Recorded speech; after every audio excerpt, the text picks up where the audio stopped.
Salut à tous mes pilotes et bienvenue sur ma chaîne. Aujourd'hui je vous propose une petite vidéo sur mon nouvel atelier qui est derrière moi et une petite présentation de mes machines ici. Alors bien sûr je suis en mode conception, j'ai mis des palettes pour tenir, mais tout tient très bien, j'ai vraiment géré. Et du coup je vais vous présenter comment je fais pour bosser. Ah, j'en ai même là ici là. Ouais. Je vais vous montrer comment je fais pour bosser sur mes machines. Alors tout d'abord pour commencer, le point charge, ici je me suis fait un point charge, je sais que je mettrai des plaques en aluminium. Ici un atelier dur, je fais en vitesse, hein, je vous présente comme ça avec quelques outils. D'ailleurs au niveau des outils, je vous montre que c'est bien la dèche puisqu'ici il me reste plus que ça. Au niveau clé Allen, et en plus je me fais mes systèmes à moi pour pouvoir les monter sur visseuse, ça je vais vous montrer vite fait. Et on va passer tout de suite aux machines. Alors voilà la machine principale que vous voyez dans la plupart des vidéos, donc c'est le NXT. NXT full option qu'on a pu voir dans deux des vidéos.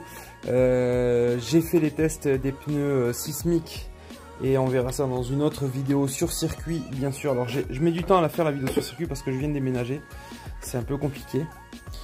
Alors je vais vous montrer, d'ailleurs moi je me fais mes supports voiture, je vous les montre comme ça, hop, avec des petits bacs comme ça que j'ai trouvé à Action. J'en ai pour 1 euro je crois. Et ça va parfaitement sur les voitures, donc j'en ai deux. Et du coup voilà. Je vous montre vite fait mes bagnoles, comment je procède. Alors, ici pour la carrosserie, la NXT, c'est la carrosserie la plus solide que j'ai. Et derrière, eh bien, je fais des scotch tissu avec ici du scratch que je renouvelle sur ma voiture une fois de temps en temps parce qu'au bout d'un moment ça colle plus. Je le mets à la colle chaude, tout simplement. Voilà, et ici derrière, je renforce. Alors ici ça avait déjà cassé, je renforce avec du scotch tissu pour que ça ne pète pas. Devant ça a toujours pas cassé. Ça, c'est pour la carreau. Alors le NXT monté avec un combo 4S de l'EPX2. Alors je suis en... est-ce qu'on va le voir? Je suis en 2200 kV. Et c'est avec celle-là que je roule sur circuit la plupart du temps. Au niveau des réglages, je vous montrerai ça en vidéo, comment je règle mes suspensions par rapport surtout au circuit où je vais, parce qu'en fait, eh bien, les suspensions c'est différent. J'ai des huiles, alors qui sont ici. Ah, j'en ai pas beaucoup, je vais en recevoir de nouvelles.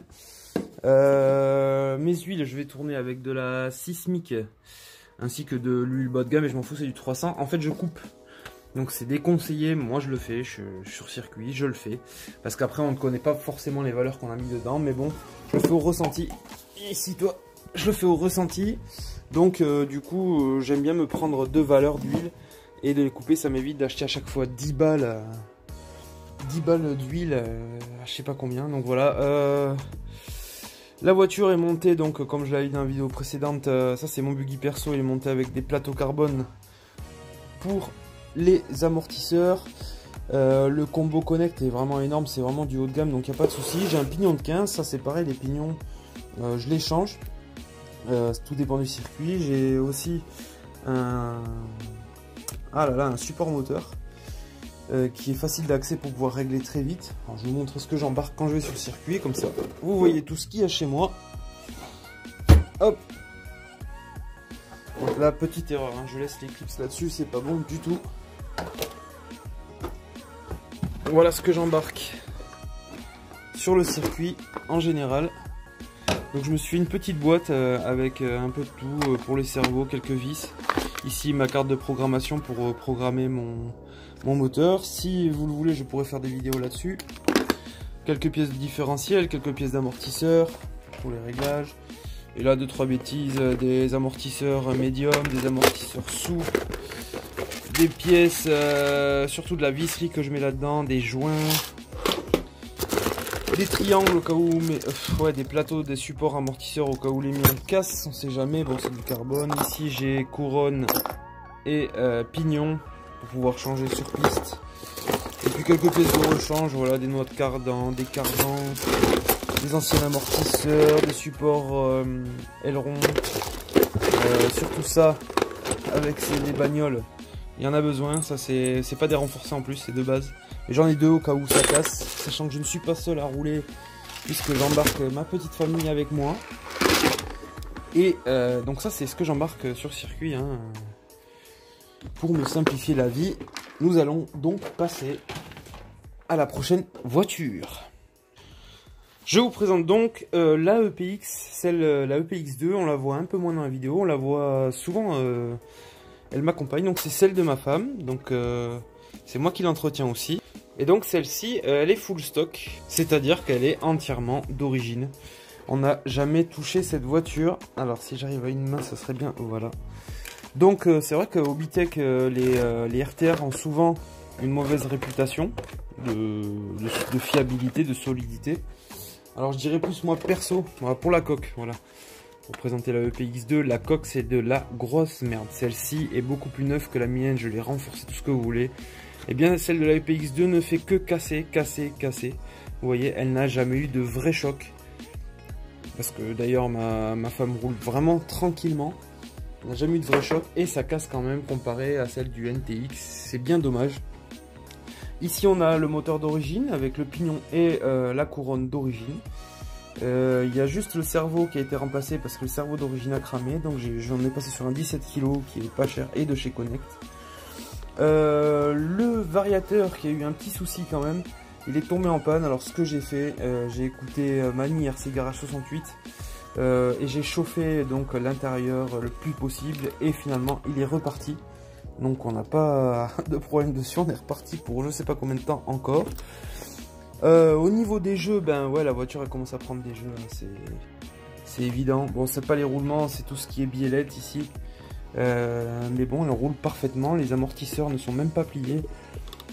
Elle a pris des cartons, franchement, elle en a pris 2-3 pleine face, c'est des gros trottoirs. Et elle n'a pas bougé. Alors vous voulez voir les notes cardan au Bitech usé, ben voilà, on va avoir le résultat. Celles-ci sont d'origine. Je vous montre, voilà, on voit bien la note cardan qui est usée. Mais pour une utilisation loisir, je vois pas pourquoi on irait chercher du ultra renforcé. Franchement, vous les finissez. Celle-ci, elle a la voiture, elle doit avoir au moins 200 packs. Donc elle a pas bougé. On change les pneus, bien sûr. Les pneus sont morts à chaque fois. J'en ai déjà des morts. Je les change quand ils commencent à être pourris, mais bon, je les garde quand même pour jouer. Voilà, c'est tout. On change les pneus et puis basta. La seule modification que j'ai fait, et encore je ne l'avais pas cassé, c'est au niveau de l'aileron. Moi en fait j'enlève les supports et je mets 4 écrous. Alors bien sûr ça ne veut pas focus comme il faut. Voilà, je mets 4 écrous avec 4 boulons quoi. Et puis comme ça ben, l'aileron peut se tordre en cas de grosse chute de la voiture. Mais ça n'est pas encore arrivé. Alors voilà pour le PX2. Tout ce que je peux dire c'est que ben ouais ça va se plier. En général on l'a redressé 4 ou 5 fois. Et voilà, ça n'a jamais cassé, ça n'a fait que plier.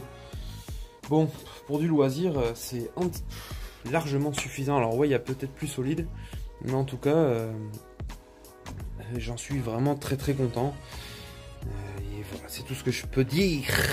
On passe à un autre NXT. Voilà mon deuxième NXT qui en fait pour mon fils. Et du coup, on s'est amusé à faire une peinture. Alors, je vous demanderai dans les commentaires de me dire ce que vous en pensez. C'est vraiment basique. Mais on s'est bien amusé à la faire. Je vais vous montrer aussi les peintures que j'utilise parce que j'ai fait quand même plusieurs essais. Et celle-ci, en fait, si elle veut bien venir. Alors, bien sûr, il faut que je finisse parce qu'il n'a pas encore vu. C'est une surprise. Il faut que j'efface toutes ces merdes. Mais sinon, les finitions, j'y suis quand même pas mal arrivé. Il y a 2-3 défauts. Mais c'est propre. Franchement, c'est propre. Dès qu'on la met à 20 cm. La carrosserie est plutôt jolie. Voilà la peinture que j'ai pu faire pour mon fils sur la NXT. Alors cette NXT là en fait mon enfant donc a 8 ans et il voulait se mettre absolument au buggy comme nous. Donc c'est un mélange de beaucoup de voitures. C'est une NXT, châssis NXT. Les triangles devant j'ai mis ceux de la EPX2 puisqu'en fait c'est les moins chers. Donc s'il les pétait, ça me revenait vraiment moins cher. Et finalement il n'a jamais cassé ces fameux triangle parce qu'il n'a pas fait de gros chocs. J'ai les amortisseurs dessus du NXT, un moteur dessus Riddy avec un variateur Hobby-Wing 100 ampères. Et celui-ci étant le Riddy, je sais pas, je crois que c'est du 2000 kV, on le voit au fond. Voilà, 2000. Donc plutôt approprié à son style de conduite. Il y a quand même pas mal de pointes avec cette voiture, mais au niveau patate, moi je règle le variateur Hobby-Wing au niveau 1 et je suis tranquille, il est plutôt apaisé. C'est pareil sur la NXT là, j'ai eu aucun problème. On peut voir les noix de cardan, c'est pareil. Donc alors on va essayer de vous trouver de la lumière. J'ai une usure sur les noix de cardan, alors celle-ci a peut-être une centaine de packs on va dire.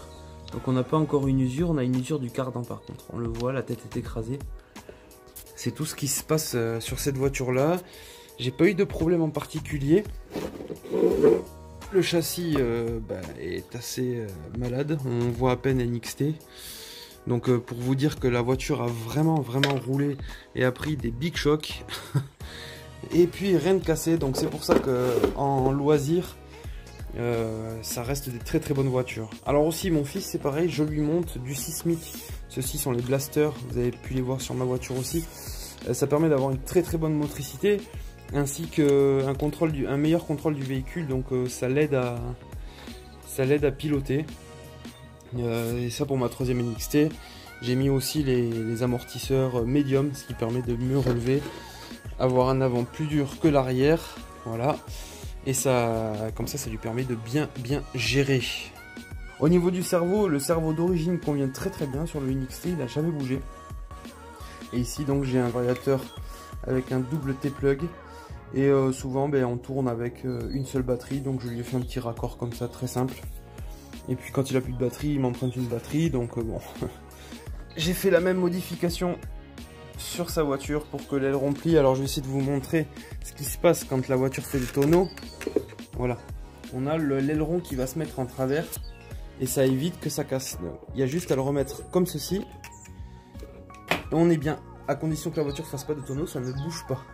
Et ça permet surtout de sauvegarder l'aileron et d'éviter d'en racheter un toutes les 5 minutes, sachant que ils n'ont jamais cassé. Voilà pour la vidéo de mon atelier. Je voulais vous montrer aussi 2-3 outils qui sont assez sympas et pas chers. Je vais vous les montrer de suite. Donc ceci est un thermomètre infrarouge digital. Ça coûte 13 € à Action, toujours pareil. J'ai pu comparer avec d'autres marques et on a exactement la même indication que sur les marques connues. Donc aucun problème, ça m'a coûté à peine 13 balles. Outil important, la visseuse forcément. La visseuse reste un outil très important. Bon, c'est pas la peine que je vous montre une visseuse. Et bien sûr les pneus. Les pneus sont... Quand on veut rouler sur circuit, on a besoin de pneus et ça coûte vraiment très cher. Ah oui, autre chose, un truc pas cher et très utile. Alors je me suis fait une petite cabane. Donc le fameux scotch tissu. Donc vous aurez besoin très souvent. Les colliers Rislan à plusieurs tailles. D'accord, c'est pour pouvoir attacher vos câbles. Et ce que je voulais vous montrer, les 2 petits trucs. Un pistolet à colle, ça c'est important pour attacher vraiment quasiment tout ce qui est scratch, variateur, les boutons on-off, plein de bêtises on fait avec ça, ainsi qu'un petit décapeur thermique. Et on en aura toujours besoin pour pouvoir enlever des pièces qui coincent. Voilà, j'espère que cette vidéo vous aura plu, que mon nouvel atelier vous plaît. J'essaierai de faire un maximum de vidéos là-dedans. La prochaine vidéo concernera toujours mon buggy avec les réglages des amortisseurs. Et je vais vraiment... Alors, je roule souvent sur le circuit, mais je peux pas filmer, il y a trop de monde. Donc, du coup, je vais faire au plus vite pour pouvoir rouler sur circuit et vous montrer comment se comporte la NXT. Tout ce que je peux vous dire, c'est que je tiens largement les Mugen, les Kyosho MP9 et ce que vous voulez sur le circuit là-bas, bien sûr. Et en plus de ça, j'arrive avec ça, d'accord? Donc c'est la manette d'origine, je n'ai pas de fut à bas ou quoi que ce soit, même si ça arrive. J'ai pour l'instant la manette d'origine et je cours avec ça, donc je vous dis que les gars ils me regardent des fois genre c'est quoi ce mec? Mais finalement je les suis et je vous montrerai vraiment tous les détails sur la Orbitech NXT et les réglages que je fais moi. Allez, n'oubliez pas de vous abonner si ces vidéos vous plaisent, je continuerai à faire des vidéos sur les buggy. Ciao ciao.